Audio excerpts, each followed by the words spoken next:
I want to start by thanking the Logic School of Management.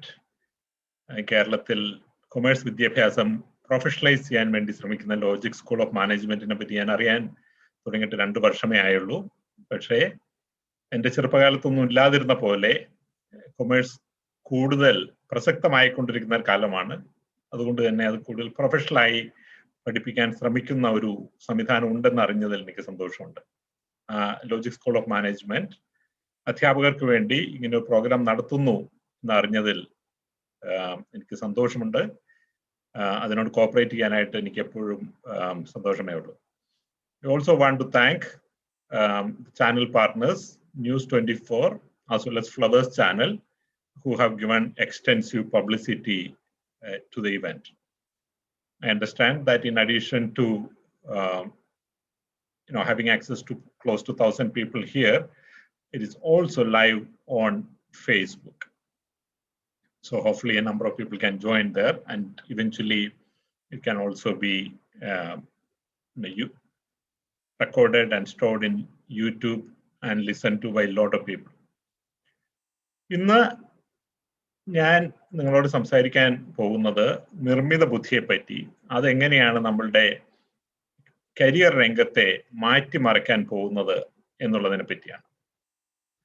ഇതിനെപ്പറ്റി ഞാൻ നിങ്ങൾ അധ്യാപകരോട് സംസാരിക്കുന്നത് 2 ലക്ഷ്യത്തോടെയാണ്.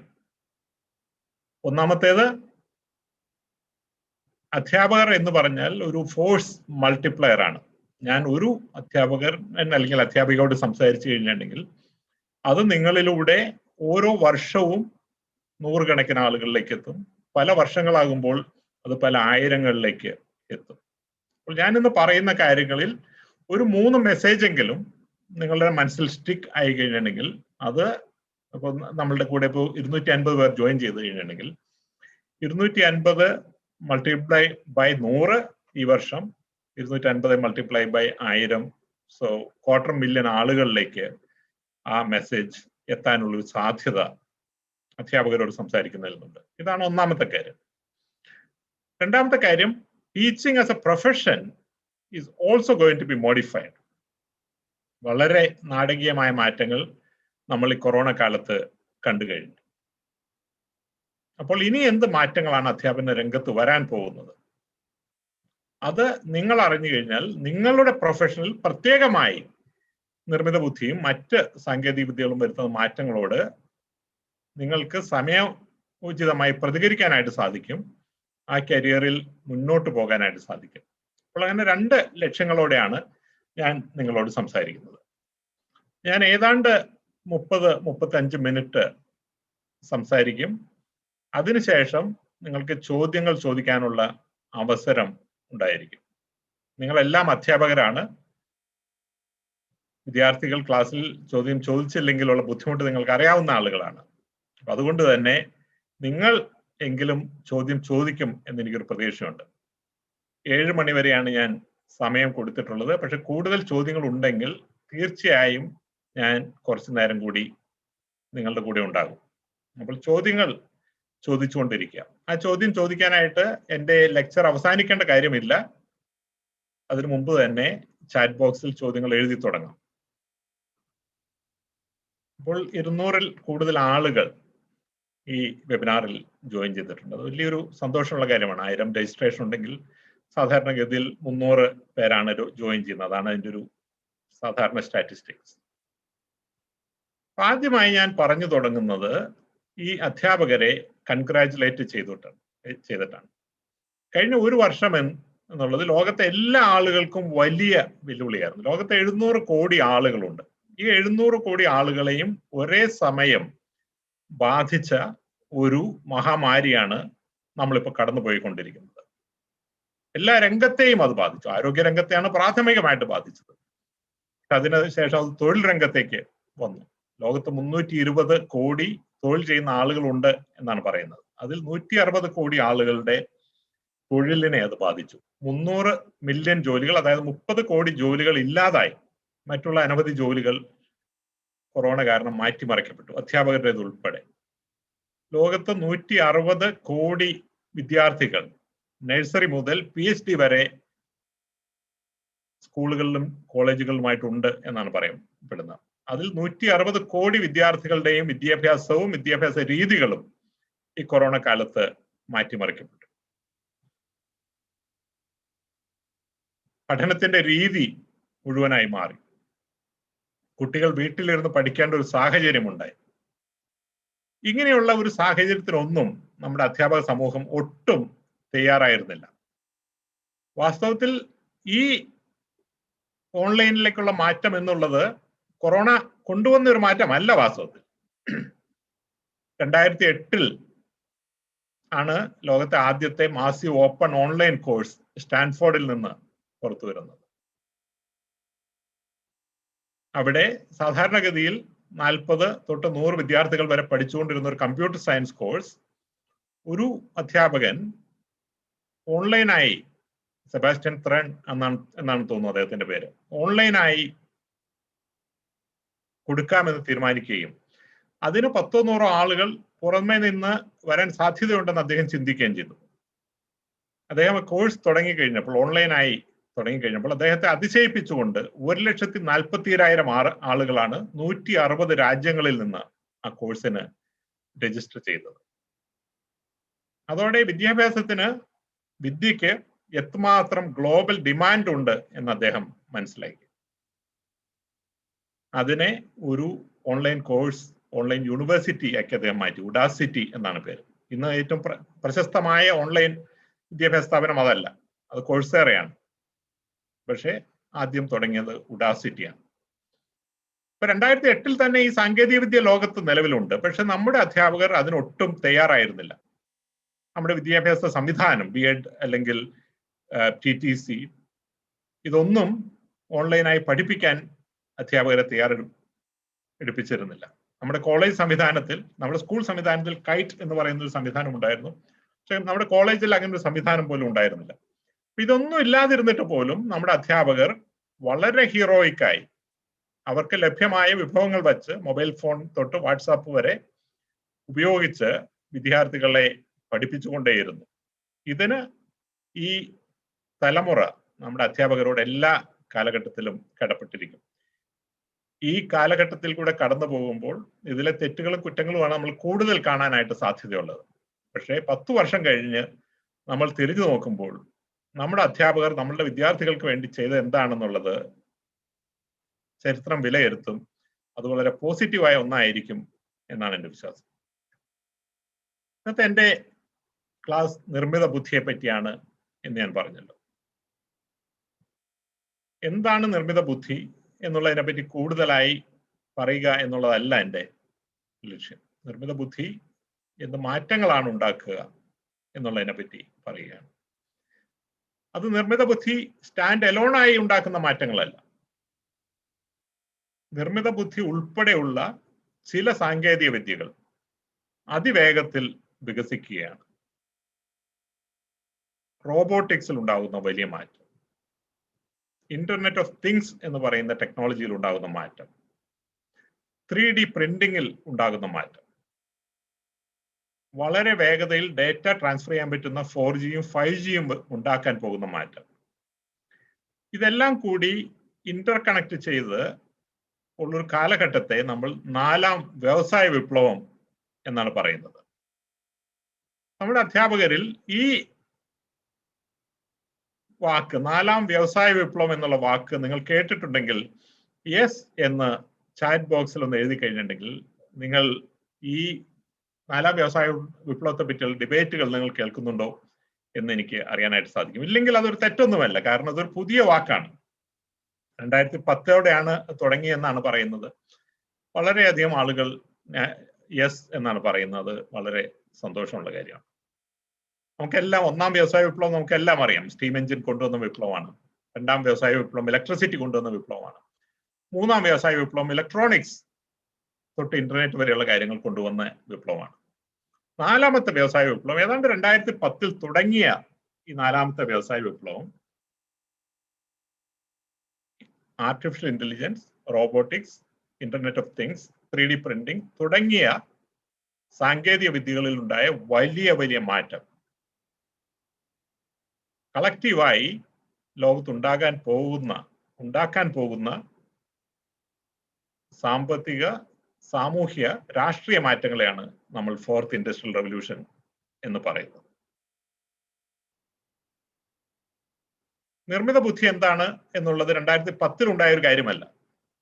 അലൻ ട്യൂറിങ്ങിന്റെ കാലത്ത് തൊട്ട്, അതായത് 1940 മുതൽ കൃത്രിമമായി ബുദ്ധി ഉണ്ടാക്കുന്നതിനെ പറ്റി ആളുകൾ ചിന്തിച്ചിരുന്നു. പലപ്പോഴും കാര്യങ്ങൾ സാധിച്ചിരുന്നു. 1997 IBM പിന്നെ ഡീപ് ബ്ലൂ എന്ന് പറയുന്ന കമ്പ്യൂട്ടർ അന്നത്തെ ലോക ചെസ് ചാമ്പ്യനായ ഗാരി കാസ്പ്രോവിനെ തോൽപ്പിച്ചത് നിർമ്മിത ബുദ്ധിയുടെ ഒരു പ്രകടനമായി ആ കാലത്ത് ആളുകൾ കണ്ടിരുന്നു. പക്ഷെ ആ കാലത്തെല്ലാം നമ്മൾ കമ്പ്യൂട്ടറിനെ ഓരോ കാര്യങ്ങൾ പഠിപ്പിക്കുകയായിരുന്നു ചെയ്തുകൊണ്ടിരുന്നത്. കൃത്യമായി എങ്ങനെയാണ് ചെസ് കളിക്കുന്നത് എന്ന് പഠിപ്പിച്ചുകൊണ്ടിരിക്കുകയായിരുന്നു ചെയ്തത്. ഇന്നത്തെ നിർമ്മിത ബുദ്ധി അതിൽ നിന്നെല്ലാം വളരെ മാറ്റമുള്ളൊരു രീതിയാണ്. ഇന്ന് സാധാരണഗതിയിൽ ഒരു മനുഷ്യൻ പഠിക്കുന്ന പോലെ പഠിക്കുന്ന ഒരു രീതിയാണ് നിർമ്മിത ബുദ്ധിയുടെ പുതിയ പ്രോഗ്രാമുകൾക്കുള്ളത്. അതായത് ഒരു കുട്ടി ജനിച്ച് അയാൾ കേരളത്തിലാണ് ജീവിച്ചു തുടങ്ങുന്നതെങ്കിൽ വലിയ താമസമില്ലാതെ ആ കുട്ടി മലയാളം പറഞ്ഞു തുടങ്ങും സാധാരണഗതിയിൽ.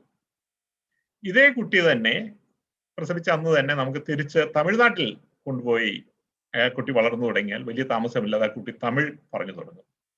ലോകത്തെ മറ്റേത് ഭാഷ സംസാരിക്കുന്ന സ്ഥലത്തും കൊണ്ടുപോയി ആ കുട്ടിയെ വളർത്തിക്കഴിഞ്ഞാൽ ആ രാജ്യത്തെ ഭാഷ പഠിക്കുന്ന ഒരു രീതി ഉണ്ടാകും. ആ ഭാഷ എന്താണെന്നും വാക്കുകൾ എന്താണെന്നും വാക്കുകൾ തമ്മിലുള്ള ബന്ധം എന്താണെന്നും ഓരോന്നും പ്രത്യേകമായി നമ്മൾ പറഞ്ഞു കൊടുത്തിട്ടല്ല, ചുറ്റും സംസാരിക്കുന്ന വാക്കുകൾ കേട്ട് അതിൽ നിന്ന് ക്യൂ എടുത്തിട്ടാണ് ആളുകൾ ഭാഷ പഠിക്കുന്നത്. ഏതാണ്ട് അതുപോലെ തന്നെ ഉള്ളൊരു സംവിധാനമാണ് നിർമ്മിത ബുദ്ധിയുടെ കാര്യത്തിൽ ഇപ്പോൾ സംഭവിച്ചുകൊണ്ടിരിക്കുന്നത്. ഇപ്പോൾ പുതുതായി ചെസ് ചാമ്പ്യന്മാരെ തോൽപ്പിക്കുന്ന കമ്പ്യൂട്ടർ പ്രോഗ്രാമുകൾ ചെസ് പ്രത്യേകമായി പഠിപ്പിക്കുകയല്ല, ആയിരക്കണക്കിന് ചെസ് കളിയുടെ വിവരങ്ങൾ ഈ നിർമ്മിത ബുദ്ധിയുടെ പ്രോഗ്രാമിന് വിട്ടുകൊടുത്താൽ ആ കളി എന്താണെന്ന് പോലും അറിയാതെ വളരെ വേഗത്തിൽ അവരെ കളി പഠിക്കും, മറ്റുള്ള ആളുകളെ കളിയിൽ തോൽപ്പിക്കുകയും ചെയ്യും. ഇപ്പോൾ ലോക ചെസ് ചാമ്പ്യനെ തോൽപ്പിക്കാൻ വേണ്ടി ഇപ്പോഴത്തെ നിർമ്മിത ബുദ്ധി പ്രോഗ്രാമിന് ചെസ് പഠിക്കാൻ 12 മണിക്കൂർ മതി. ആദ്യം IBM-ന് 20 വർഷങ്ങളോളം എടുത്തു ഒരു മനുഷ്യനെ തോൽപ്പിക്കാനുള്ള ഒരു കമ്പ്യൂട്ടർ ഉണ്ടാക്കാനായിട്ട്. പക്ഷെ ഇപ്പോഴത്തെ നിർമ്മിത ബുദ്ധിക്ക് ലോക ചെസ് ചാമ്പ്യനെ തോൽപ്പിക്കാൻ 12 മണിക്കൂർ മാത്രം മതി. ധാരാളം ചെസ് കളിച്ച് ഡേറ്റ കിട്ടണമെന്ന് മാത്രമേ ഉള്ളൂ. ഇതുപോലെ ഏതൊരു രംഗത്തും ഡേറ്റ അവൈലബിൾ ആയിട്ടുള്ള ഏതൊരു രംഗത്തും അതിൽ എങ്ങനെയാണ് അതിൽ നിന്ന് കാര്യങ്ങൾ മനസ്സിലാക്കുന്നത് എന്നുള്ളത്. അപ്പോൾ നമ്മളുടെ PSC പരീക്ഷ ഇപ്പോൾ വളരെ വിവാദമായിരിക്കുന്ന ഒന്നാണല്ലോ. കഴിഞ്ഞ 30 വർഷത്തെ PSC പരീക്ഷയിൽ എല്ലാ കുട്ടികളും എഴുതിയ ഉത്തരവും സെലക്ട് ചെയ്ത രീതിയും ആ ഡേറ്റ നമ്മൾ ഒരു നിർമ്മിത ബുദ്ധി പ്രോഗ്രാമിനെ കൊടുത്തു കഴിഞ്ഞിട്ടുണ്ടെങ്കിൽ വളരെ വേഗത്തിൽ ആളുകളെ ജോലിക്ക്, ഏതൊരു ജോലിക്കാണെങ്കിലും സെലക്ട് ചെയ്യാനുള്ള ഒരു കഴിവ് നിർമ്മിത ബുദ്ധിയുടെ പ്രോഗ്രാമിനുണ്ടാവും. ഇതൊരു സയൻസ് ഫിക്ഷൻ അല്ല. ഇപ്പോൾ തന്നെ ലോകത്ത് തൊഴിൽ ആർക്ക് കൊടുക്കണമെന്ന് തീരുമാനിച്ചു തുടങ്ങുന്നത് നിർമ്മിത ബുദ്ധിയാണ്. നാളത്തെ HR എന്ന് പറയുന്ന രീതി പൂർണ്ണമായിട്ടും ഇതായിരിക്കും.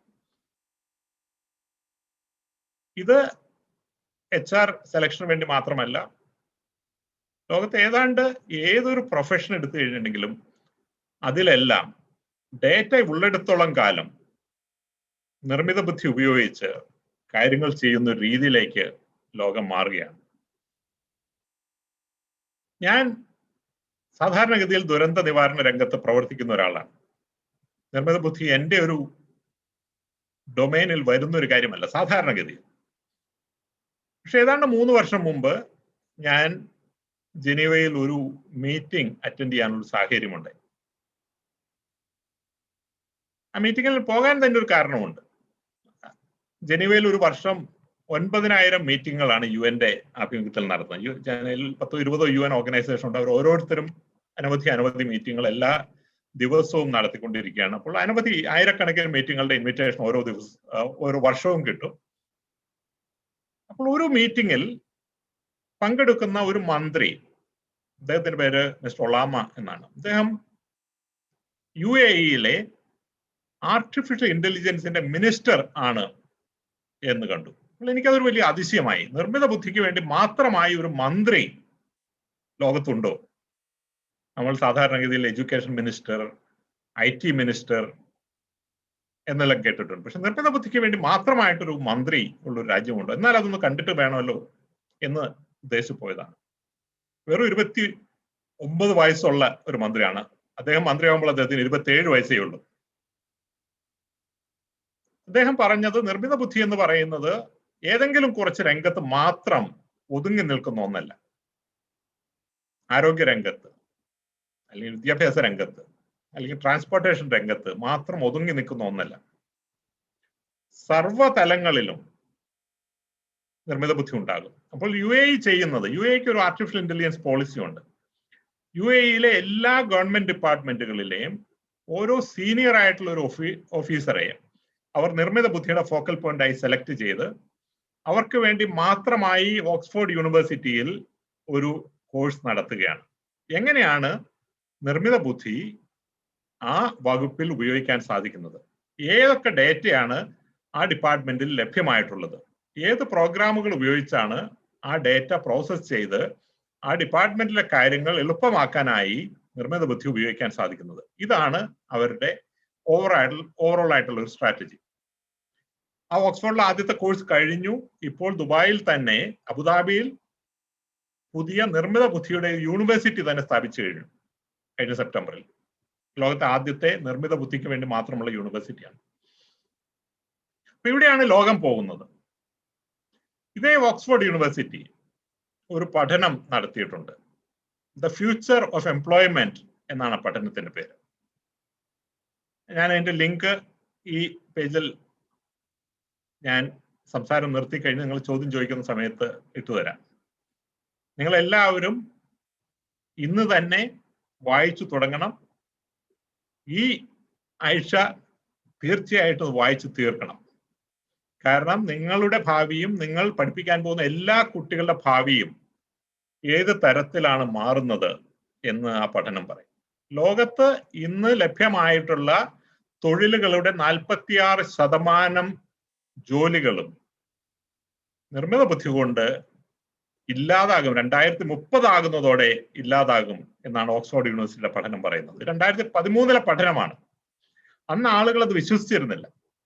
പക്ഷേ ഈ കൊറോണ കാലത്ത് ജോലികൾ എത്ര വേഗത്തിൽ മാറി, എത്ര വേഗത്തിൽ ഇല്ലാതായി എന്ന് മനസ്സിലായപ്പോൾ ഈ 2030 എന്നുള്ളത് വാസ്തവത്തിൽ സംഭവിച്ചേക്കാം എന്ന് ആളുകൾക്ക് വ്യക്തമായി. അപ്പോൾ ഇതാണ് ഞാൻ നിങ്ങളോട് ആദ്യം പറയാൻ ഉദ്ദേശിക്കുന്നത്. ലോകത്ത് ഇന്ന് ലഭ്യമായ തൊഴിലുകളുടെ ഏതാണ്ട് പകുതി തന്നെ അടുത്ത 10 വർഷത്തിനകം ഇല്ലാതാകുന്നൊരു സാഹചര്യമുണ്ടാകും. ഇത് കമ്പ്യൂട്ടർ വന്ന കാലത്ത് നമ്മൾ പറഞ്ഞു കേട്ടിട്ടുള്ളതാണ്. കമ്പ്യൂട്ടറിൽ തൊഴിലുകൾ ഇല്ലാതാക്കും. അതിനെതിരെ സമരങ്ങൾ നടത്തിയിട്ടുള്ള നാടാണ്. അതുകൊണ്ട് തന്നെ 4ാം വ്യവസായ വിപ്ലവത്തിന്റെ കാലത്ത് നിർമ്മിത ബുദ്ധി തൊഴിലുകൾ ഇല്ലാതാക്കും എന്ന് പറയുമ്പോൾ നമുക്ക് അത് അത്ര സീരിയസ് ആയി തോന്നി എന്ന് വരില്ല. കമ്പ്യൂട്ടറുകൾ തൊഴിലുകൾ ഇല്ലാതാക്കിയില്ല, പുതിയ തൊഴിലുകൾ ഉണ്ടാക്കി എന്നാണ് നമ്മൾ ഇന്ന് വിശ്വസിക്കുന്നത്. ഇത് ശരിയാണ്, പകുതി ശരിയാണ്. കമ്പ്യൂട്ടറുകൾ തീർച്ചയായിട്ടും പുതിയ തൊഴിലുകൾ ഉണ്ടാക്കി. പക്ഷെ അനവധി തൊഴിലുകൾ കമ്പ്യൂട്ടർ ഇല്ലാതാക്കുകയും ചെയ്തു. അപ്പോൾ ഒന്നാമത്തെ ചോദ്യം, കമ്പ്യൂട്ടർ ഇല്ലാതാക്കിയ തൊഴിലുകളിൽ കൂടുതൽ തൊഴിലുകൾ കമ്പ്യൂട്ടർ പുതുതായി ഉണ്ടാക്കിയോ?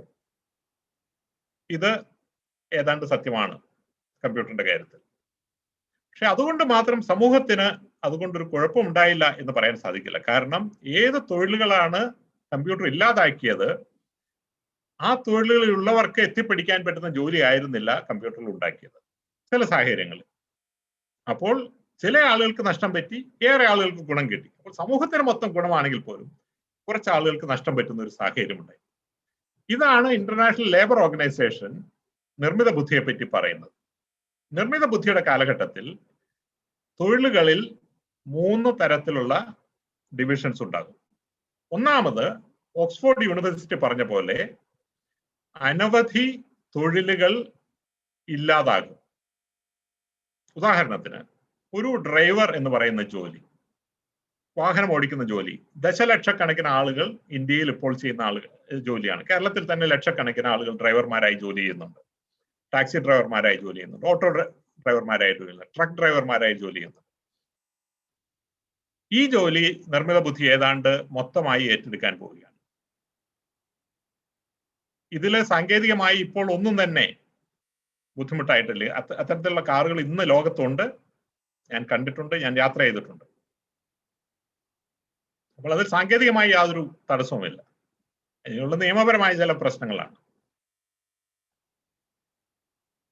ഇന്ന് നിങ്ങൾ പഠിപ്പിക്കുന്ന കുട്ടികൾക്ക് ആർക്കും തന്നെ ഡ്രൈവറായി കരിയർ മുന്നോട്ട് കൊണ്ടുപോകണമെന്ന് ആഗ്രഹമുള്ള ആളുകളല്ല. അതുകൊണ്ട് ഡ്രൈവറുടെ ജോലി ഇല്ലാതായാൽ അത് വലിയൊരു ബുദ്ധിമുട്ടാണെന്ന് നിങ്ങൾക്ക് തോന്നില്ല. പക്ഷെ ഡ്രൈവറുടെ ജോലി എന്ന് പറഞ്ഞാൽ സാധാരണ ഓട്ടോറിക്ഷ ഓടിക്കുന്നവരുടെ, ട്രക്ക് ഓടിക്കുന്നവരുള്ള ജോലിയല്ല. ഓട്ടോറിക്ഷ മുതൽ വിമാനം ഓടിക്കുന്നവരെയുള്ള എല്ലാ തരത്തിലുള്ള ഡ്രൈവിംഗ് ജോലികളും ഇല്ലാതാകാൻ പോകുന്നതാണ്. ഇപ്പോൾ തന്നെ വിമാനങ്ങൾ 95% സമയത്ത് ഓടിക്കുന്നത് കമ്പ്യൂട്ടറാണ്. 4ാം വ്യവസായ വിപ്ലവത്തിന്റെ കാലത്ത് 100% ഓടിക്കുന്ന ഒരു സാഹചര്യം ഉണ്ടാകും. പൈലറ്റ്മാർ ഇല്ലാതെ ആകുമോ എന്നുള്ളത് നമുക്കിപ്പോൾ പറയാൻ സാധിക്കില്ല. കാരണം ഇപ്പോൾ നമ്മുടെ കൊച്ചിൻ മെട്രോ എടുക്കുക. ദുബായിൽ ഇതേ മെട്രോ ഓടുന്നത് ഡ്രൈവർ ഇല്ലാതെയാണ്. നമ്മുടെ നാട്ടിൽ ഡ്രൈവർ ഇല്ലാതെ ഓടിക്കാനുള്ള സാങ്കേതിക വിദ്യ നമുക്കുണ്ട്. പക്ഷേ ഒരു ഡ്രൈവറെ നമ്മൾ അവിടെ വെച്ചിട്ടുണ്ട്. അത് പകുതി തൊഴിലുണ്ടാക്കാൻ വേണ്ടിയിട്ടും പകുതി നമ്മളുടെ ഒരു സമാധാനത്തിനുമാണ്. ഒരു പരിധി വരെ കുറച്ച് നാൾ കൂടി സമാധാനത്തിന് നമുക്കൊരു പൈലറ്റ് ഉണ്ടായി എന്ന് വരാം. പക്ഷെ ലോങ് ടൈം ആയി വിമാനങ്ങൾ സ്വയമായിട്ട് ഓടാൻ പോവുകയാണ്. പക്ഷെ ആ ജോലി മാത്രമല്ല, നമുക്ക് വളരെ പരിചിതമായ, വളരെ കോംപ്ലിക്കേറ്റഡ് എന്ന് നമ്മൾ ചിന്തിക്കുന്ന മെഡിക്കൽ ഡിഗ്രിയിലെ അനവധി വിഷയങ്ങൾ, അതിൽ തന്നെ ഇന്ന് കേരളത്തിലെ ഏറ്റവും ഡിമാൻഡുള്ള റേഡിയോഗ്രാഫർ എന്ന് പറയുന്ന ജോലി, അത് ഏതാണ്ട് പൂർണ്ണമായി നിർമ്മിത ബുദ്ധി ഏറ്റെടുക്കാൻ പോകുന്ന ഒരു പ്രൊഫഷനാണ്. ഇനിയുള്ള കാലത്ത് നമ്മുടെ എക്സ്റേ അല്ലെങ്കിൽ MRI സ്കാനിങ്, ഇതെല്ലാം അതിന്റെ ഡയഗ്നോസിസ് നടത്തുന്നത് നിർമ്മിത ബുദ്ധിയായിരിക്കും. മെഡിസിനിൽ അനവധി വിഷയങ്ങളിൽ അത്തരം മാറ്റങ്ങൾ ഉണ്ടാകും. 2019 ഞാൻ UAE-യിൽ ഒരു നിർമ്മിത ബുദ്ധിയെ പറ്റി ഒരു ലെക്ചർ കൊടുക്കുകയായിരുന്നു. അന്ന് ഒരാൾ എന്നോട് ചോദിച്ചു, സാർ, ഒരു ജഡ്ജിന്റെ ജോലി നിർമ്മിത ബുദ്ധിക്ക് ഏറ്റെടുക്കാനായിട്ട് സാധിക്കുമോ? എന്ന് ഞാൻ അതിനെപ്പറ്റി ചിന്തിച്ചിരുന്നൊരു വിഷയമല്ല. ഞാൻ പറഞ്ഞു, അത് എനിക്ക് തോന്നുന്നു അങ്ങനെ സാധ്യമല്ല. കാരണം ജഡ്ജ്മെന്റ് ഉള്ളൊരു കാര്യമാണല്ലോ, മനുഷ്യന്റെ വിവേചന ബുദ്ധി അപ്ലൈ ചെയ്യേണ്ട ഒരു ജോലിയാണ്. അതുകൊണ്ട് അത് ഏറ്റെടുക്കാൻ സാധ്യതയില്ല എന്ന് ഞാൻ അന്ന് ഉത്തരം പറഞ്ഞു. മാർച്ച് മാസത്തിലാണെന്നാണ് എൻ്റെ ഒരു ഓർമ്മ. പക്ഷെ വെറും 6 മാസത്തിനകം 2019 ഒക്ടോബറിലാണെന്ന് തോന്നുന്നു, എസ്റ്റോണിയ എന്ന് പറയുന്ന ഒരു രാജ്യത്ത് നിന്ന് ഒരു വാർത്ത വന്നു. അവിടെ നിർമ്മിത ബുദ്ധിയെ ജഡ്ജായി നിയമിക്കുന്നു. ആ നാട്ടിലെ ഫൈനാൻഷ്യൽ കോടതികളിൽ ആദ്യമായി കേസ് വിചാരണ ചെയ്യുന്നത് നിർമ്മിത ബുദ്ധിയുടെ ഒരു ജഡ്ജിയായിരിക്കും. അപ്പോൾ 2 കാര്യങ്ങൾ നമ്മൾ മനസ്സിലാക്കണം. ഒന്ന്, ഒരു ജോലിയും നിർമ്മിത ബുദ്ധി ഏറ്റെടുക്കാതെ ആയിട്ടുണ്ടാവില്ല. രണ്ടാമത്തേത്, ഈ വിഷയത്തെപ്പറ്റി ചിന്തിക്കുന്നവർക്ക് പോലും അത് വളരെ ഷോർട്ട് റേഞ്ചിൽ പോലും പ്രഡിക്റ്റ് ചെയ്യാനായിട്ട് സാധിക്കില്ല. ഇന്റർനാഷണൽ ലേബർ ഓർഗനൈസേഷൻ പറയുന്നത്, ഞാൻ ആദ്യമേ പറഞ്ഞു, ഒരു സെറ്റ് ഓഫ് ജോലികൾ ഇല്ലാതാകും, പുതിയതായി ഒരു സെറ്റ് ഓഫ് ജോലികൾ ഉണ്ടാകുകയും ചെയ്യും. ഇപ്പോൾ നമ്മൾ ഡേറ്റാ സയൻസിലൊക്കെ അനവധി ജോലി സാധ്യതകൾ പറഞ്ഞു വരുന്നുണ്ടല്ലോ. ഡേറ്റാ സയൻസ് പോലെയുള്ള അനവധി പുതിയ തൊഴിൽ സാധ്യതകൾ നിർമ്മിത ബുദ്ധി തീർച്ചയായിട്ടും ഉണ്ടാക്കും. പക്ഷെ അത് ഏതൊക്കെയാണ് എന്ന് ഇപ്പോൾ മുൻകൂട്ടി അധികം പ്രവചിക്കാൻ സാധിക്കില്ല. പക്ഷേ കുറച്ച് പ്രവചനങ്ങൾ സാധ്യമാണ്. ഞാൻ ഇതിനെപ്പറ്റി വിശദമായി പറയുന്നില്ല. പക്ഷെ നിങ്ങൾക്ക് ഈ വിഷയത്തിൽ താല്പര്യം ഉണ്ടാകണം. അതിനുള്ളവർ വേൾഡ് എക്കണോമിക് ഫോറത്തിന്റെ 2020 ഒക്ടോബറിൽ പുറത്തു വന്ന ദ ഫ്യൂച്ചർ ഓഫ് എംപ്ലോയ്മെന്റ് എന്ന് പറയുന്ന റിപ്പോർട്ട് വായിക്കണം. ഞാൻ ആ റിപ്പോർട്ട് ലിങ്ക് തരാം. ഞാനതൊരു വെറും 1 മണിക്കൂർ നീണ്ട സെഷൻ ആയതുകൊണ്ടാണ് ഈ തരം ജോലികൾ ഉണ്ടാകും, ഈ ജോലികൾ ഉണ്ടാവില്ല എന്ന് പറയാത്തത്. കാരണം അപ്പോൾ അതിന് ലിസ്റ്റ് ചെയ്യാൻ മാത്രമേ സമയം ഉണ്ടാവുള്ളൂ. ആദ്യത്തെ ഏറ്റവും ടോപ്പ് ആയിട്ട് ഉണ്ടാകാൻ പോകുന്ന 10 ജോലികൾ എന്താണ്, 20 ജോലികൾ എന്താണ്, 1000-ഓളം ജോബ് കാറ്റഗറി ഉണ്ടെന്ന് ഞാൻ പറഞ്ഞല്ലോ. പക്ഷേ ഈ റിപ്പോർട്ടിൽ കൃത്യമായിട്ടുണ്ട്. അപ്പൊ അധ്യാപകർ എന്നുള്ള നിലയിൽ നിങ്ങൾ കുറച്ച് സമയം അതിനുവേണ്ടി ചെലവഴിക്കുന്നതിൽ ഒരു തെറ്റുമില്ല. ഞാൻ അതിന്റെ ലിങ്ക് അയച്ചു തരാം. അപ്പോൾ ഇല്ലാതാകുന്ന ജോലികൾ ഒരു സൈഡിൽ കൂടെ, പുതിയതായിട്ട് ഉണ്ടാകാൻ പോകുന്ന ജോലികൾ മറ്റു സൈഡിൽ കൂടെ. പക്ഷെ ഒന്നുകൂടിയുണ്ട്, ഈ ബാക്കിയുള്ള ജോലികളിൽ, ഇല്ലാതാകുന്ന ജോലി കഴിഞ്ഞ് ബാക്കിയുള്ള എല്ലാ ജോലികളും നിർമ്മിത ബുദ്ധിയാൽ മോഡിഫൈ ചെയ്യപ്പെടും എന്നുള്ളതാണ്. അതായത് നമ്മൾ അധ്യാപകനാണെങ്കിലും ടീച്ചർ ആണെങ്കിലും ആർട്ടിസ്റ്റ് ആണെങ്കിലും മറ്റേതൊരു പ്രൊഫഷൻ ആണെങ്കിലും അതിൽ നിർമ്മിത ബുദ്ധിയുടെ ഇടപെടൽ ഉണ്ടാകും എന്നാണ് ഇന്റർനാഷണൽ ലേബർ ഓർഗനൈസേഷൻ റിപ്പോർട്ട് പറയുന്നത്. അതുകൊണ്ട് തന്നെ ഇന്ന് ജോലി എടുക്കുന്നവരും ഇന്ന് അടുത്ത തലമുറയെ പഠിപ്പിക്കുന്നവരും നിർമ്മിത ബുദ്ധിയെ പറ്റി അറിയാതിരിക്കുക എന്നുള്ളത് ഒരു കരിയർ പോയിന്റ് ഓഫ് വ്യൂവിൽ നിന്ന് സൂയിസൈഡൽ ആയിരിക്കും എന്നുള്ളതാണ്, ആത്മഹത്യാപരമായിരിക്കും. അതുകൊണ്ടാണ് അധ്യാപകർ നിർമ്മിത ബുദ്ധിയെ പറ്റി അറിയേണ്ടതിന്റെ അത്യാവശ്യം കിടക്കുന്നത്. അത് നിങ്ങൾക്ക് നിങ്ങളുടെ കുട്ടികളെ പറഞ്ഞ് മനസ്സിലാക്കാം, നിങ്ങൾക്ക് വ്യക്തിപരമായി കാര്യങ്ങൾ അറിയുകയും ചെയ്യാം. ഞാൻ നിർമ്മിത ബുദ്ധിയെ പറ്റി കൂടുതൽ ഡീറ്റെയിൽ ആയിട്ട് പറയുന്നില്ല. ഈ വിഷയത്തിൽ നിങ്ങൾക്ക് താല്പര്യം കാണിക്കുകയാണെങ്കിൽ തീർച്ചയായിട്ടും കൂടുതൽ ഡീറ്റെയിൽ ആയിട്ടുള്ള സെഷൻ കൂടുതൽ പിന്നീട് നടത്താം. പക്ഷേ നിങ്ങൾക്ക് കൂടി സംസാരിക്കാൻ അവസരം ഉണ്ടാകണം എന്നുള്ളത് കൊണ്ട് ഞാൻ ടീച്ചിങ്ങിന്റെ ഭാവിയെ കൂടി കുറച്ച് പറഞ്ഞതിന് ശേഷം നിർത്താം. അതിനുശേഷം നിങ്ങളുടെ ചോദ്യങ്ങൾക്ക് ഉത്തരം നൽകാം. ഞാൻ ടീച്ചിങ്ങിന്റെ ഭാവിയെ പറ്റി മാത്രമല്ല, ഏതാണ്ട് 4 മാസം മുമ്പ് കേരളത്തിലെ സർക്കാർ ഉദ്യോഗസ്ഥരുടെ ഒരു സംഘടന എന്നെ സമീപിച്ചു. ഒരു ലെക്ചർ കൊടുക്കണം എന്ന് പറഞ്ഞു. സാധാരണഗതിയിൽ ക്ലൈമറ്റ് ചേഞ്ച് അല്ലെങ്കിൽ ഡിസാസ്റ്ററിനെ പറ്റി ലെക്ചർ ചെയ്യാമെന്നാണ് അവർ ചിന്തിച്ചിരുന്നത്. ഞാൻ അവരോട് പറഞ്ഞു, അങ്ങനെയല്ല, എങ്ങനെയാണ് സർക്കാർ ജോലികളെ നിർമ്മിത ബുദ്ധി ബാധിക്കാൻ പോകുന്നത്, ഏത് ജോലികളാണ് ഇല്ലാതാകാൻ പോകുന്നത് എന്നുള്ളതിനെ പറ്റി ലെക്ചർ തരാം, നിങ്ങളത് കേൾക്കാൻ തയ്യാറാണോ എന്ന് ചോദിച്ചു.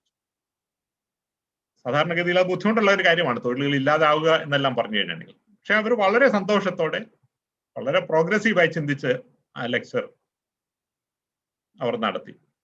ആ ലെക്ചർ ഇപ്പോഴും യൂട്യൂബിൽ ലഭ്യമാണ്. ഞാൻ പറഞ്ഞു വരുന്ന അധ്യാപകരുടെ ജോലി മാത്രമല്ല, നമ്മൾ ഇപ്പോൾ സ്ഥിരമാണ് എന്ന് വിചാരിക്കുന്ന സർക്കാർ ഉദ്യോഗസ്ഥരുടെ ജോലി പോലും നിർമ്മിത ബുദ്ധിയുടെ കാലത്ത് ഇല്ലാതാകാൻ പോവുകയാണ്.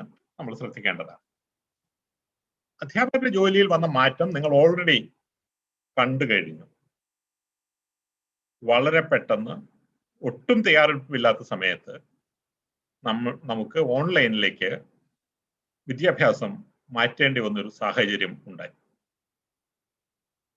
അതിൽ തന്നെ സ്കൂൾ അധ്യാപകരുടെ കാര്യത്തിൽ കേരളത്തിലെങ്കിലും ഒരു ടെക്നിക്കൽ ഇൻഫ്രാസ്ട്രക്ചർ തയ്യാറായിരുന്നു. ഓൺലൈനായിട്ടല്ലെങ്കിലും ടെലിവിഷൻ വഴി ചില അധ്യാപകർ പാഠങ്ങൾ പറഞ്ഞു കൊടുക്കുന്ന ഒരു രീതി, അത് എല്ലാ വിദ്യാർത്ഥികൾക്കും എവിടെ ഇരുന്ന് വേണമെങ്കിലും പഠിക്കാവുന്ന ഒരു രീതി സ്കൂളിൽ സാധ്യമായി. പക്ഷെ കോളേജുകളിൽ അങ്ങനെ ഒരു സംവിധാനം ഉണ്ടായിരുന്നില്ല. അതുകൊണ്ട് ഓരോ അധ്യാപകർക്കും അധ്യാപികയ്ക്കും അവരുടെ കുട്ടികളെ 30-40 പേരുള്ള ക്ലാസ്സിലെ കുട്ടികളെ അവർക്ക് ലഭ്യമായ സംവിധാനങ്ങൾ ഉപയോഗിച്ചു. വാട്സാപ്പ് ആണെങ്കിൽ വാട്സാപ്പ്, മൂഡിലാണെങ്കിൽ മൂഡിൽ, ടീം ആണെങ്കിൽ ടീം ഉപയോഗിച്ച് പഠിപ്പിക്കേണ്ട ഒരു സാഹചര്യം ഉണ്ടായി. അപ്പോൾ പഠനം ഓൺലൈനിലേക്ക് മാറി, കുട്ടികൾ വീട്ടിലേക്ക് മാറി. അധ്യാപകർ അവരുടെ വീട്ടിലോ കോളേജിലോ പഠിപ്പിക്കുന്ന ഒരു സാഹചര്യമുണ്ടായി. കൊറോണ കാലം കഴിഞ്ഞാൽ ഏറ്റവും വേഗത്തിൽ തിരിച്ച് കോളേജിൽ എത്തണമെന്നാണ് കുട്ടികളുടെ ആഗ്രഹം, യാതൊരു സംശയവുമില്ല. പക്ഷെ അതിന്റെ പ്രധാന കാരണം അധ്യാപകർ പഠിക്കാൻ ബുദ്ധിമുട്ടുണ്ടായിട്ടല്ല, അവരുടെ കൂട്ടുകാരെ അവർ മിസ് ചെയ്യുന്നു എന്നുള്ളതാണ്. ആ ടീച്ചിങ് സ്കൂൾ അറ്റ്മോസ്ഫിയർ അവർ മിസ് ചെയ്യുന്നു എന്നുള്ളതാണ്. അത് വളരെ സ്വാഭാവികമായ കാര്യമാണ്. പക്ഷേ ഇനി അവർ തിരിച്ചു വന്നാലും നമ്മുടെ പഠന രീതികൾ പഴയതുപോലെ ആകാൻ പോകുന്നില്ല. നമ്മൾ ഇന്ന് പരിചിതമായ പഠന രീതികളല്ല നാളെ കേരളത്തിലും ലോകത്തിലും നിലനിൽക്കാൻ പോകുന്നത്. ആ ലോകത്തിന് എങ്ങനെയാണ് നമ്മൾ അധ്യാപകർ തയ്യാറെടുക്കാനായിട്ട് പോകേണ്ടത്?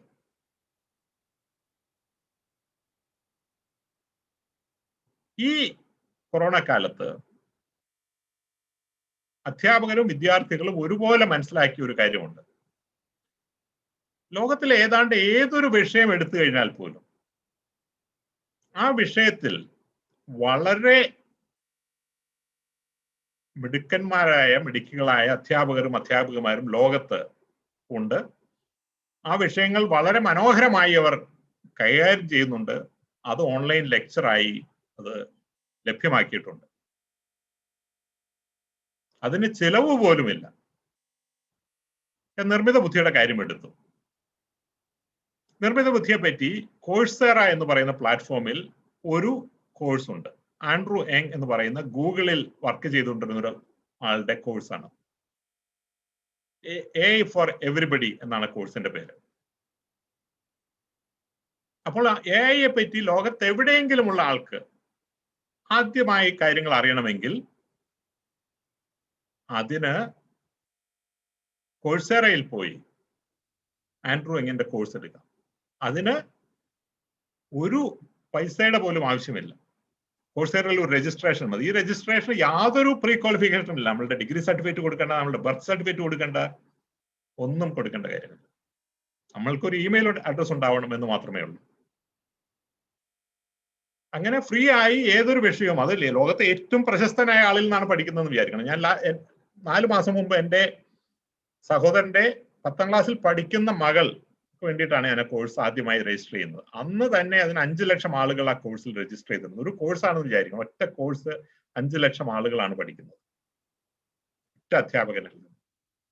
പക്ഷെ ഇത് കോഴ്സേറയിലെ ഏറ്റവും കൂടുതൽ ആളുകൾ എടുക്കുന്ന കോഴ്സല്ല. നിങ്ങൾ ഇതുവരെ കേട്ടിട്ടില്ലെങ്കിൽ ദ സയൻസ് ഓഫ് വെൽബീയിങ് എന്ന് പറഞ്ഞ ഒരു കോഴ്സ് ഉണ്ട്.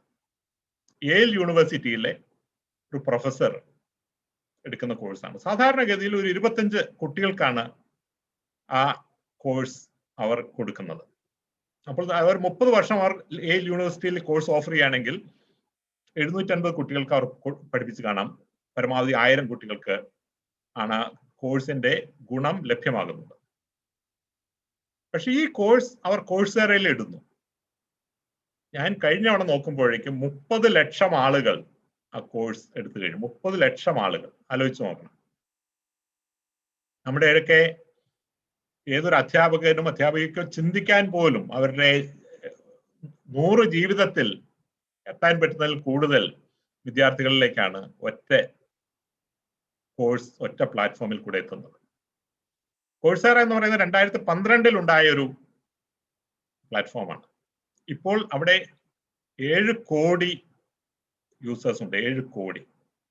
നമ്മൾ കേട്ടിട്ടുള്ള ഏറ്റവും പഴയ വിദ്യാഭ്യാസ സ്ഥാപനങ്ങൾ, ഓക്സ്ഫോർഡ് ആണെങ്കിലും ഹാർവാർഡ് ആണെങ്കിലും കേംബ്രിഡ്ജ് ആണെങ്കിലും സ്റ്റാൻഫോർഡ് ആണെങ്കിലും, ഈ യൂണിവേഴ്സിറ്റികൾ അവരുടെ കഴിഞ്ഞ 1000 വർഷത്തെ എക്സിസ്റ്റൻസിൽ പഠിപ്പിച്ചിട്ടുള്ളതിലും കൂടുതൽ ആളുകളെയാണ് കഴിഞ്ഞ 10 വർഷത്തിനകം കോഴ്സേറ പഠിപ്പിച്ചിരിക്കുന്നത്. ഇതാണ് വിദ്യാഭ്യാസത്തിന്റെ ഭാവി. ലോകത്തെ ഏറ്റവും മിടുക്കരായ അധ്യാപകരിൽ നിന്ന് നമുക്കിഷ്ടമുള്ള വിഷയങ്ങൾ ഏത് സമയത്തും പകലോ രാത്രിയോ സൗജന്യമായി പഠിക്കാനുള്ള അവസരം നാളെ ലോകത്തുണ്ടാവും. അങ്ങനെയാണെങ്കിൽ ഈ നാട്ടിലെ എല്ലാ കോളേജിലെയും എല്ലാ സ്കൂളുകളിലെയും എല്ലാ അധ്യാപകരും ഒരേ മാത്തമാറ്റിക്സും ഫിസിക്സും പഠിപ്പിക്കുന്ന ഇന്നത്തെ രീതി നിലനിൽക്കുമോ എന്നുള്ളതാണ് ചോദ്യം. നിലനിൽക്കില്ല എന്ന് തന്നെയാണ് ഉത്തരം. കേരളത്തിലെ 1000 കോളേജുകൾ, ഇന്ത്യയിലെ 40,000 കോളേജുകളിൽ ഓരോ കോളേജിലും 1-2 അധ്യാപകർ ഇംഗ്ലീഷോ ഫിസിക്സോ പഠിപ്പിക്കുന്ന ഒരു രീതി ഇത് നിലനിൽക്കാൻ പോകുന്നില്ല. അത് ഒന്നല്ലെങ്കിൽ ഏറ്റവും നല്ല അധ്യാപകർ അല്ലെങ്കിൽ നിർമ്മിത ബുദ്ധിയാകുന്ന അധ്യാപകർ പഠിപ്പിക്കുന്ന ഒരു കാലം ഉണ്ടാവും. അതുകൊണ്ട് അധ്യാപകർ ഇല്ലാതാകുമോ എന്നാണ് നമ്മൾ രണ്ടാമത്തെ ചോദ്യം. നമുക്ക് വ്യക്തിപരമായി താല്പര്യമുള്ള ചോദ്യമാണ്. തീർച്ചയായിട്ടും ഉണ്ടാവില്ല. അധ്യാപകരുടെ ആവശ്യം കൂടാൻ പോവുകയാണ്.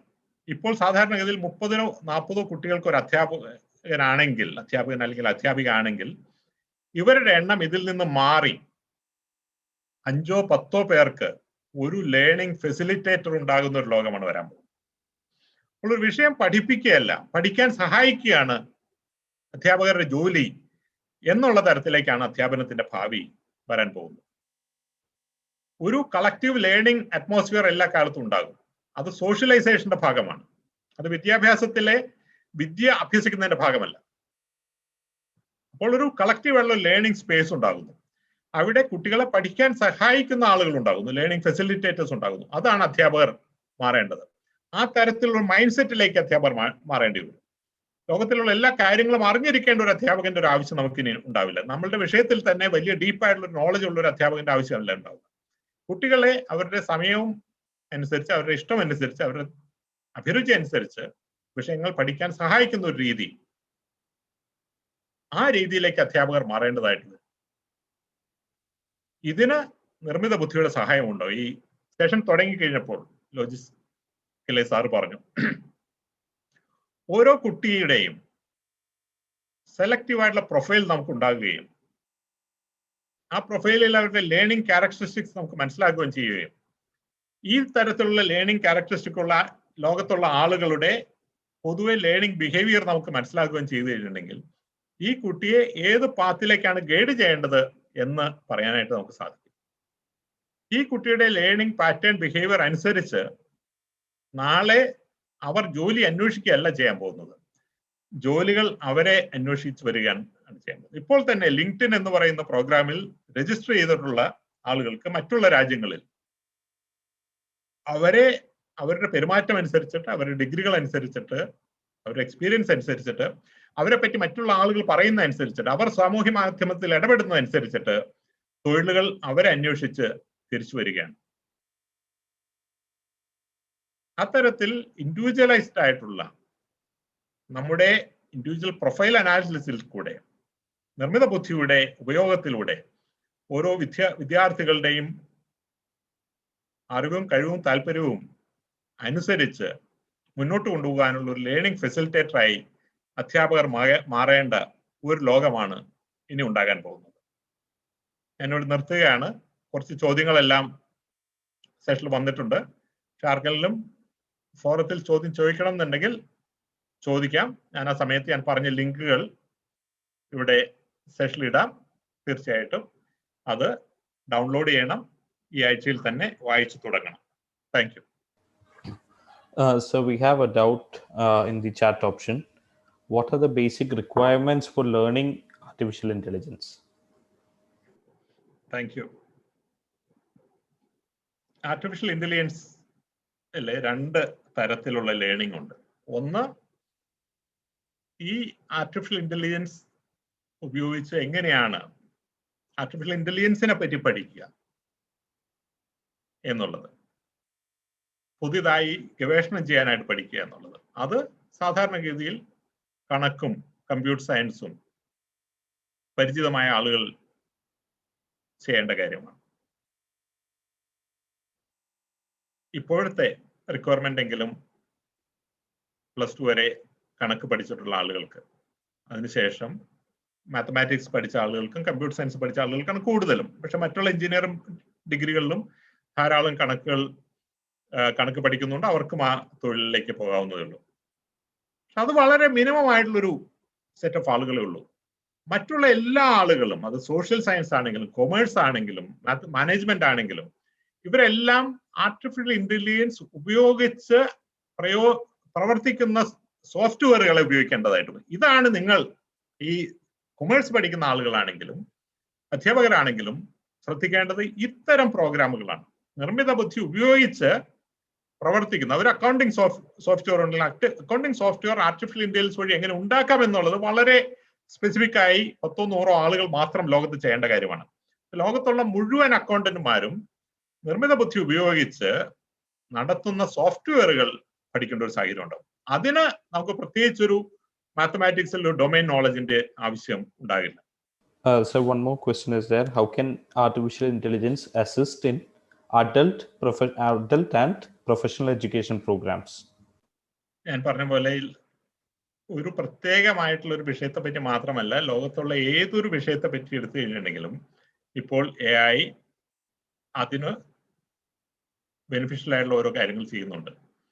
അഡൽട്ട് എഡ്യൂക്കേഷൻ എന്നുള്ളത് ഇനി ഒരു എക്സെപ്ഷൻ ആവില്ല. ആ അഡൽട്ട് എഡ്യൂക്കേഷൻ എന്നുള്ള വാക്ക് തന്നെ ഏതാണ്ട് അടുത്ത 5 വർഷത്തിനകം ഇല്ലാതാകും. കാരണം എഡ്യൂക്കേഷൻ എന്നുള്ളത് ഒരു ലൈഫ് ലോങ് പ്രോസസ് ആയി മാറാൻ പോവുകയാണ്.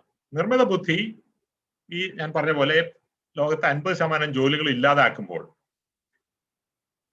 30, 40, 50 വയസ്സുള്ള ആളുകൾ തിരിച്ച് വിദ്യാഭ്യാസത്തിലേക്ക് വരുന്ന ഒരു സാഹചര്യം നിർബന്ധമായിട്ടുണ്ടാകും.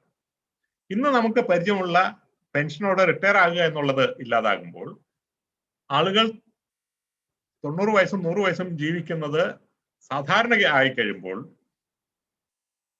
70, 75 വയസ്സിൽ യൂണിവേഴ്സിറ്റികളിൽ ആളുകൾ തിരിച്ചെത്തുന്നത് വളരെ സാധാരണമാണ്. യൂണിവേഴ്സിറ്റികൾ എന്ന് ഞാൻ പറയുമ്പോൾ അവർ പഴയതുപോലെ നമ്മുടെ കേരള യൂണിവേഴ്സിറ്റിയിൽ ഒരു ഡിഗ്രിയിൽ പോകുമെന്നുള്ള അർത്ഥത്തിലല്ല ഞാൻ പറയുന്നത്. ഞാൻ പറഞ്ഞല്ലോ, യൂണിവേഴ്സിറ്റി ഇന്ന് നമ്മൾ കാണുന്ന തരത്തിലുള്ള യൂണിവേഴ്സിറ്റികൾക്ക് ഇനി വലിയ ആയുസില്ല. ഒരു ഷെയർഡ് ലേണിംഗ് സ്പേസ് തീർച്ചയായിട്ടും ഉണ്ടാവും. അപ്പോൾ നമ്മൾ നമ്മുടെ നാട്ടിലൊരു കോളേജ് സങ്കല്പിക്കുകയാണെങ്കിൽ അവിടെ ഇന്നത്തെ ആവറേജ് ഏജ് 20 ആണെങ്കിൽ അത് 30, 35, 40 മാറും അടുത്ത 20 വർഷത്തിനകം. അപ്പോൾ ഈ അഡൽട്ട് ആയിട്ടുള്ള പോപ്പുലേഷൻ, ഡിഫറെന്റ് എബിലിറ്റി ഉള്ള ആളുകൾ, ഇവരെല്ലാം ഈ ഷെയർഡ് ലേണിംഗ് സ്പേസിന്റെ ഭാഗമാകും. അവിടെ എല്ലാം ഈ ഇൻഡിവിജ്വൽസിനെ പ്രൊഫൈൽ ചെയ്യാനായിട്ടാണെങ്കിലും അവരെ സ്പെസിഫിക് ആയിട്ട് സപ്പോർട്ട് ചെയ്യാനാണെങ്കിലും നിർമ്മിത ബുദ്ധിയുടെ പ്രയോഗം ഉണ്ടാകും. Thank you. Sir, another question is that whether artificial intelligence will overpower humans in distant future. ഇത് വളരെ കോൺട്രവേഴ്ഷ്യൽ ആയിട്ടുള്ള ചോദ്യമാണ്. ഈ ചോദ്യത്തിന് സ്പെക്കുലേറ്റീവ് ആയിട്ടുള്ള ഒരു ഉത്തരം മാത്രമേ ഉള്ളൂ. അങ്ങനെ വിശ്വസിക്കുന്നവരുണ്ട്, അങ്ങനെയല്ല എന്ന് വിശ്വസിക്കുന്നവരുണ്ട്. ഇതിൽ നമുക്ക് ഏത് പൊസിഷൻ വേണമെങ്കിലും എടുക്കാം. ഞാൻ വിശ്വസിക്കുന്നത് ആർട്ടിഫിഷ്യൽ ഇന്റലിജൻസ് എന്ന് പറയുന്നത് മനുഷ്യന്റെ സഹായിയായി നമ്മളുടെ കൂടെ ഉണ്ടാകും എന്നുള്ളതാണ്. പക്ഷെ ആ ചോദ്യത്തിന്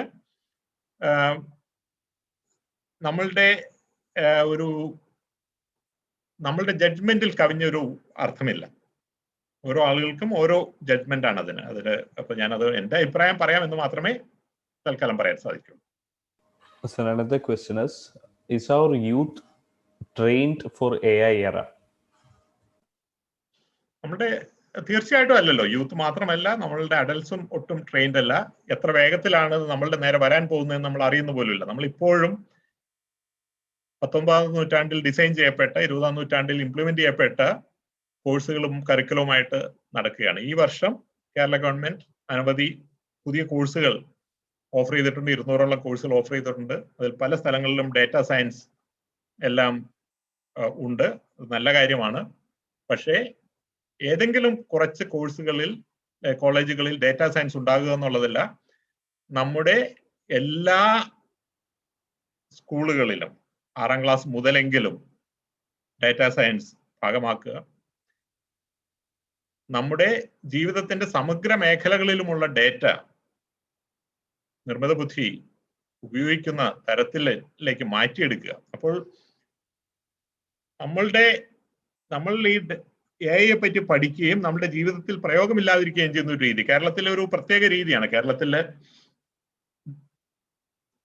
ജോഗ്രഫിക് ഇൻഫർമേഷൻ സിസ്റ്റം ആണെങ്കിലും റിമോട്ട് സെൻസിങ് ആണെങ്കിലും ഇതെല്ലാം നമ്മൾ ക്ലാസ്സുകളിൽ പഠിക്കുകയും നമ്മളുടെ പഞ്ചായത്തുകളിലോ മുനിസിപ്പാലിറ്റികളിലോ ഉപയോഗിക്കാതിരിക്കുകയും ചെയ്യുന്ന ഒരു സാഹചര്യമുണ്ട്. അങ്ങനെ വന്നു കഴിഞ്ഞിട്ടുണ്ടെങ്കിൽ നമ്മളുടെ AIക്കും കേരളത്തിൽ വലിയൊരു ഭാവി ഇല്ലാതെ വരും. പക്ഷെ അങ്ങനെയല്ല. അപ്പോൾ നമ്മുടെ സ്കൂളുകളിൽ AI ഉണ്ടാകണം, നമ്മുടെ പഞ്ചായത്തുകളിൽ, നമ്മുടെ മുനിസിപ്പാലിറ്റികളിൽ, നമ്മുടെ ഗവൺമെന്റ് സർവീസുകളിൽ AI ഉണ്ടാകണം. അങ്ങനെ ഇന്റഗ്രേറ്റഡ് ആയിട്ടുള്ള സിസ്റ്റമാണ് ഇനി ഉണ്ടാകേണ്ടത്. തൽക്കാലം അങ്ങനെ ഇല്ല. Sir, another question is that what are the new jobs to be created in the near future with related to artificial intelligence? ഞാൻ ഈ വിഷയത്തെ പറ്റി ഒരു മൊത്തം റിപ്പോർട്ട് തന്നെ വേൾഡ് എക്കണോമിക് ഫോറത്തിന്റെ ചാറ്റ് ബോക്സിൽ ഇട്ടിട്ടുണ്ട്. അതുകൊണ്ട് ഞാൻ പ്രത്യേകമായിട്ട് അതിനെപ്പറ്റി പറയുന്നില്ല. അതിൽ ഇനി ഉണ്ടാകാൻ പോകുന്ന 10 ജോലികളെ പറ്റി അതിൽ പറയുന്നുണ്ട്. 10 അല്ല, 50 ജോലികളെ പറ്റി ഉണ്ട്. അതിൽ ആദ്യത്തെ 10 ഒരു ടേബിളായിട്ടുണ്ട്. അത് നോക്കിയാൽ മതി. ടേബിളിൽ വളരെ കൃത്യമായിട്ട് ഏത് ജോലികളാണ് പുതുതായിട്ട് ഉണ്ടാകാൻ പോകുന്നത്, അതിനെന്താണ് പഠിക്കേണ്ടത് എന്നെല്ലാം അതിലുണ്ട്. ഞാൻ നിങ്ങൾക്ക് എല്ലാം ഉപയോഗത്തെ ഉള്ള തരത്തിൽ ഉള്ള ചാറ്റുകൾ ഞാൻ ചാറ്റിൽ ഇടുന്നുണ്ട്. നിങ്ങൾ ശ്രദ്ധിക്കണം. So there is one very interesting question. A teacher has asked, what next? What specific advice can we give students in 11th or 12th standard currently? I think you have to give them 2 advice. Number 1, you have to tell them that the conventional way of education will not prepare them for future. The future belongs to a time when what I call the fourth industrial revolution technologies will have to be mastered for them to prepare themselves for an employment market. This is a philosophical position, practical advice. But this is something which they should know, that the conventional education will not do. Now comes the challenge. What can they do in there? Because when they graduate, very few people, very small percent of the 5 lakh people in Kerala who complete their +2 education, probably 1% may be able to get admission to courses which has anything to do with AI. What will everybody else do? Because most of the time you are likely to meet the other 99% people. And this is where you have to tell them that the opportunities which have now been created in the last 1 year about online learning has to be leveraged.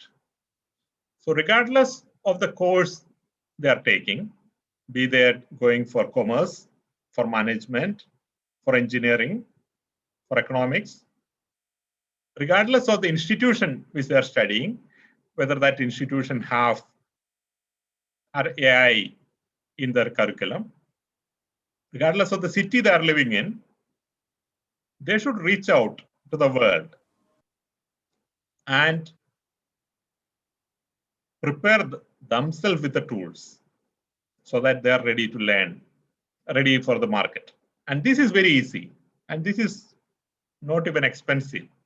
All that they have to know is that they should take the initiative. I have put a link, AI for Everyone, Andrew Ng's course in Coursera. I think every student in Kerala should do that course.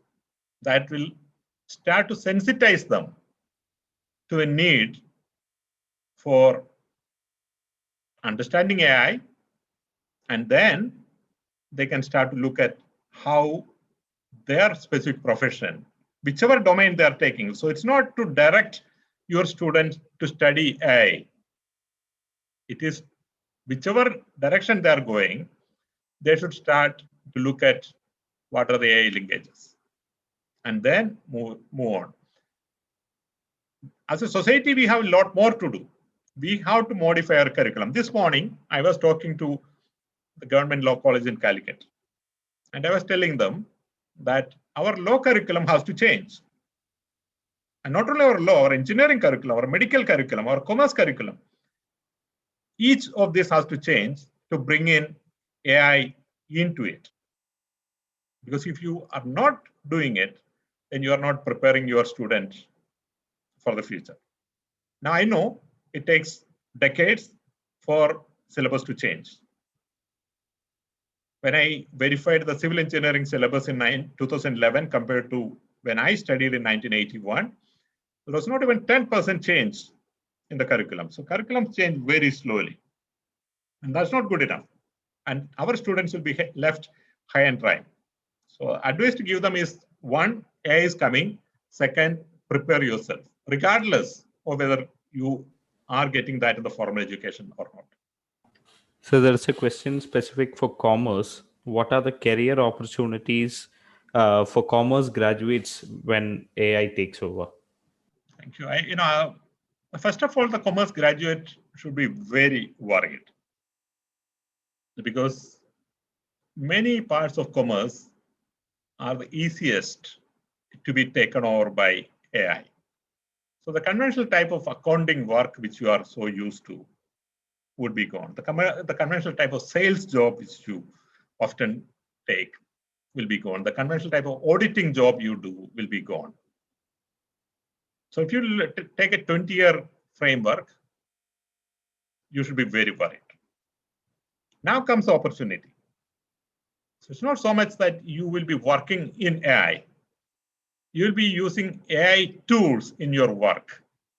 So what you have to do in the next 5 years is to analyze in your domain, what are the research work going on AI? What are the new tools which are being made available? For accounting, what AI tools are being made available? What for auditing, what tools are being made available?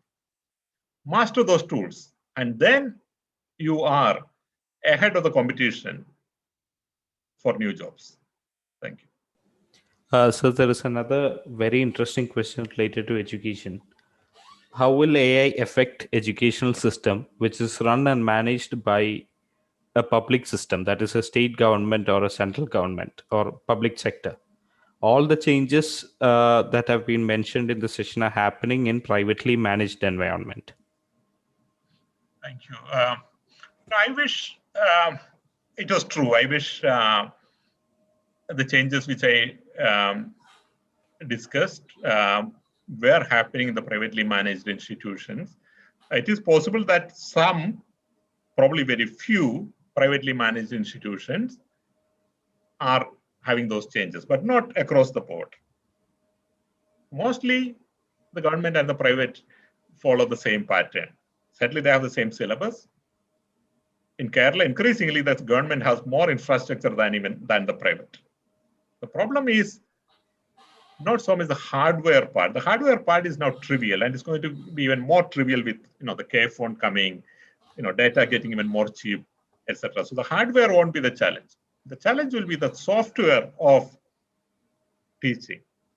So when will AI get into our curriculum, and at what age? And when will we start to rewrite each of our courses? And when will we probably not have this type of division of courses the way we currently have? Because our current courses are a bit like, a Kerala Sadhya, where the teachers or the university have set what you should study if you want to study this course. So for example, if you want to go for BCom, the university have decided that you must have this, and this. The student have no choice, maybe a very limited choice. I studied in civil engineering.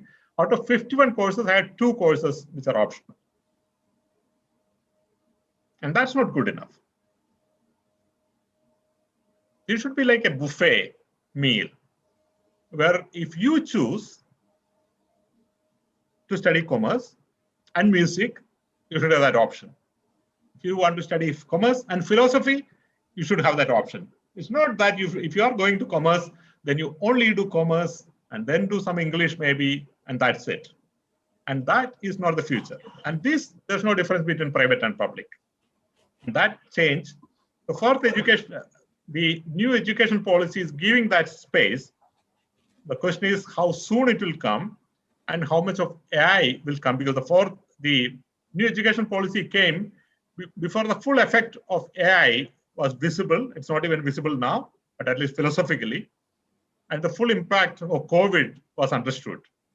So hopefully, when it's implemented, these things will be factored. Sir, yet another interesting question in terms of education. And this is something that I also have in mind being a teacher's trainer. In today's world, we have access to gadgets and internet most of the time. Why are we still preparing students to remember facts rather than training them to make best use of resources? Yeah, absolutely. I can only agree that we should not be teaching student to remember any fact because it has no meaning in this world. I think we should train the student with skills and with judgment. And this is what I said.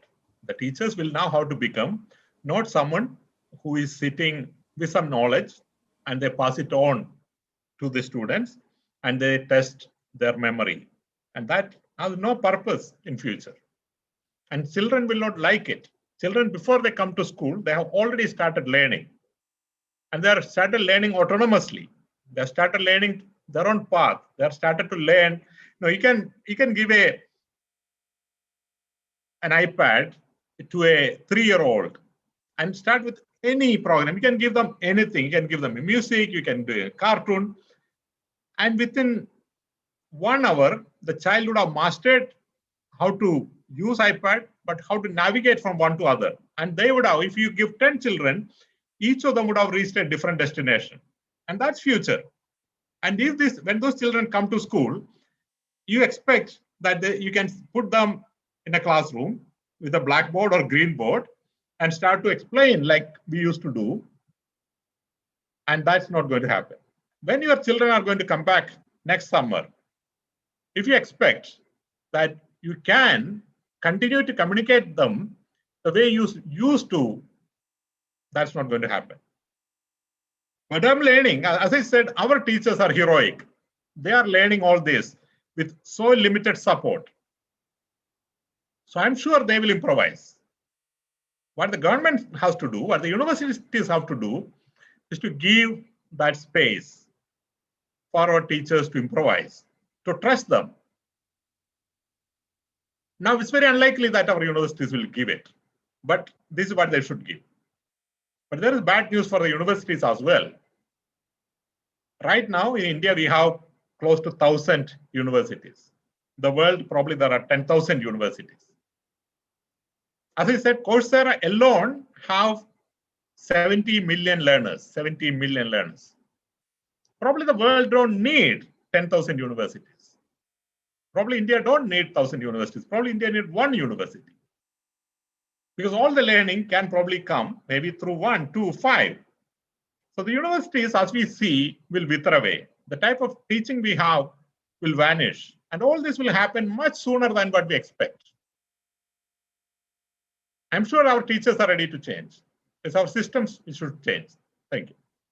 Another question is that, sir, as teachers, so we are supposed to make use of AI to channelize students to explore.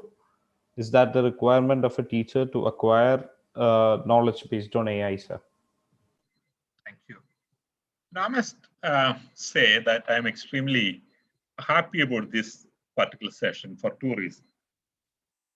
When I am invited to sessions like this, I spend a lot of time preparing for those sessions based upon the specific audience. Last week, I was talking to a group of architects, Indian Institute of Architects, Indian Institute of Interior Designs, and a lot of professional architects. This morning, I was talking to lawyers. And next week, I'll be talking to engineers. And I specifically prepare for each of this audience. And then I expect them to ask questions. And many times, you don't get enough response. But in this case, tremendous amount of response. So this is one thing which I'm very happy about. Thank you. The second point is that when I'm invited, I have, 500 people notionally in the room. And these people are there partly because of some compulsion. And then very soon they start to wither away.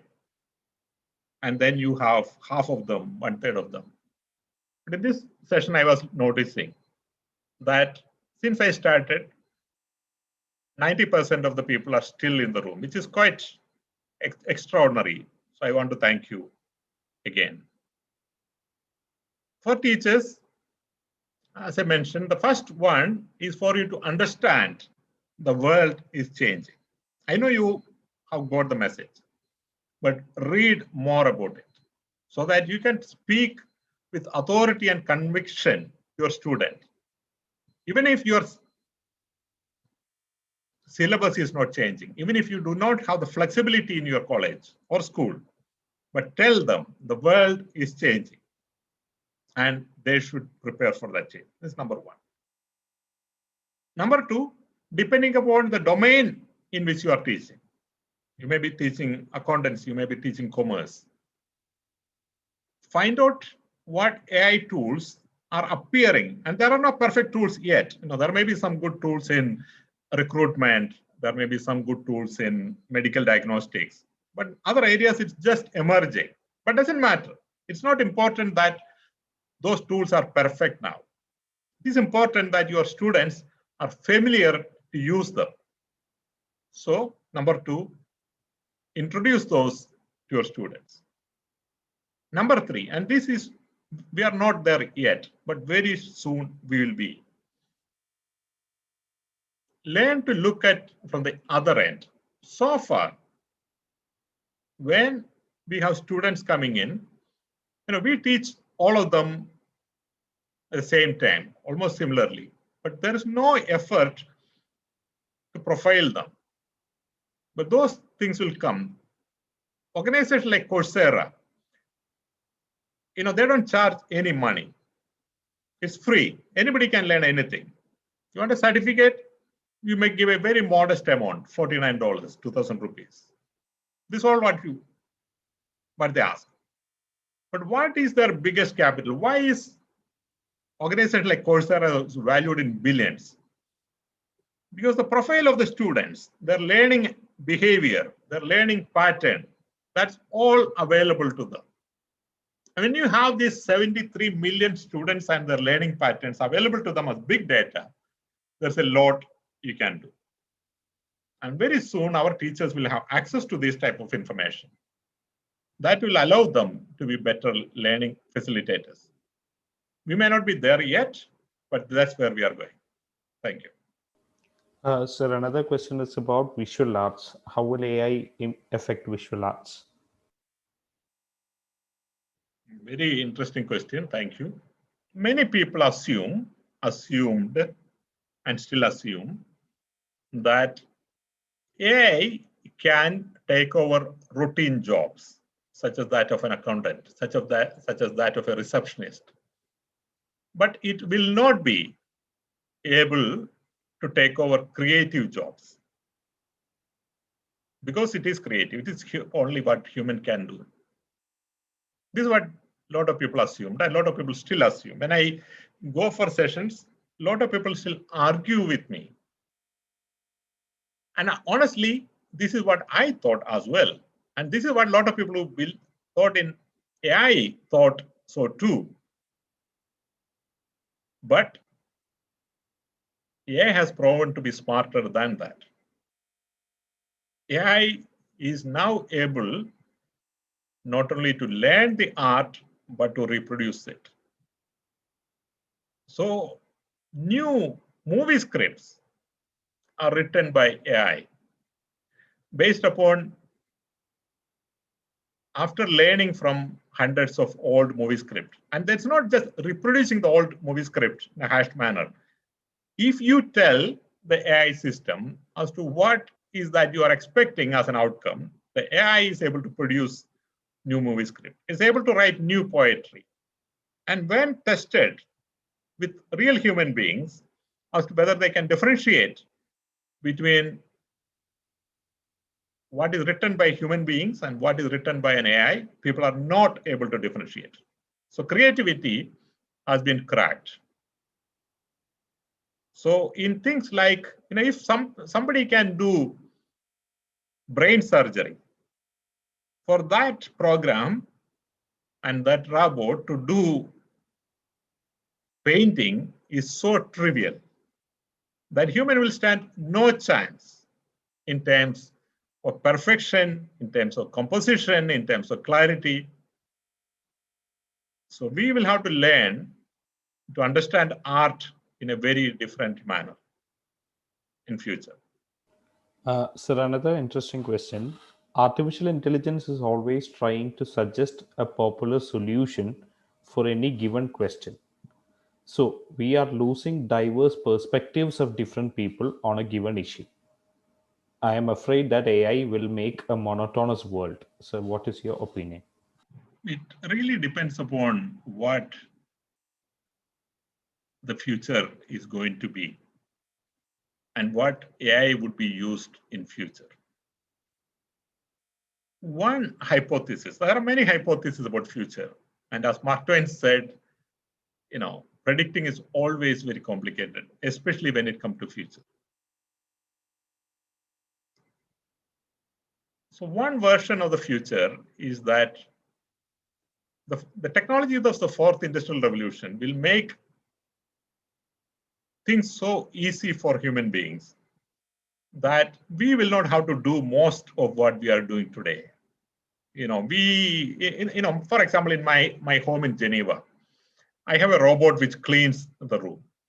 So I don't have to clean the room. The robot wakes up at 11 a.m. on Sunday morning. It goes to every room in my house. It cleans, it comes back and dock back to a station every Sunday morning. Another robot can actually, in future, very easily do my washing. Maybe somebody else will do my cooking. The other day, I was in Ernakulam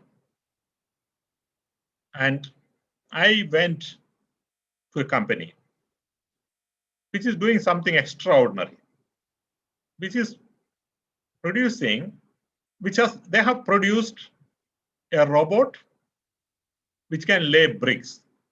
So in the smart city, one of the most modern buildings is being constructed by a robot.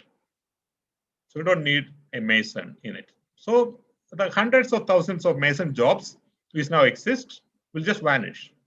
And mason job is not easy. It's back-breaking job. Who want to do a mason job? People do it because they have no other choice. There are many other jobs. Who want to climb on a coconut tree? The risk is so high. Who want to get into the drain and clean it? People do it because they have no other choice. Imagine a world where people don't have to do any of this job. People don't have to go to the farm and do all the farming. People don't have to climb, and clean the windows and wash plates and all those menial jobs and which we are doing because we have no other choice. When I say menial, I'm not saying that they're inferior in any other way. They are physically taxing jobs. Why do we have to do it? If there's a computer which can do it, if there's a robot which can do it, if AI can take us from A to B, then why do I have to drive a car? So that's the type of future which is coming. In that future, how the car will be driven is not my problem. So the car will be driven monotonously, intelligently. It's not my problem. It will drive me safely. That's the bottom line. 95% of the accidents happen because of human error. So when I get into an AI-powered car, I can be sure that the chance of an accident has gone down 95%. So is in every other segment. Then I am left with my time to do what I want to do. And that could be very creative.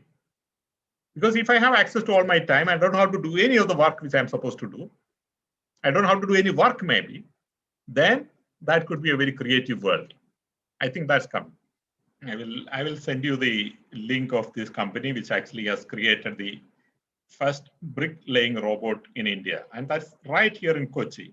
You should all visit their site and see what's happening. And I'm sure there are other things happening in the background here in Kerala about AI and robotics. I have watched a documentary recently. It's regarding social media and how the machine learning system of social media influences each person's behavior, each person's character, just so that they can make profits by showing us advertisements. For example, if you and I are talking right now about cell phones, and next moment I open Facebook, I will see a cell phone advertisement. So in that time and age, is it is it real to believe that the benefits of AI will be much slower than the dangers of AI? No, as I mentioned, AI is not something which is going to happen in future. AI is already here and now. The specific example which you gave about our mobile phones listening to us as we are speaking right now. We just say Munnar, and next time you open your Facebook, there's an ad company which is putting a Munnar ad on your Facebook page. This is already happening now. You don't even have to search. You just have to speak. Now, this is not necessarily a bad outcome. I think this is a good outcome. That if I want to know about Munnar, it's not forcing you to go to Munnar. It's just this information is made available to you. And then you are, as a free agent, you are making that choice whether to go to Munnar or whether to buy that, robot which cleans the floor. But there are problems what the algorithm does. The algorithm of the social media programs have an objective, which is to keep you as connected and as engaged to as many people as possible.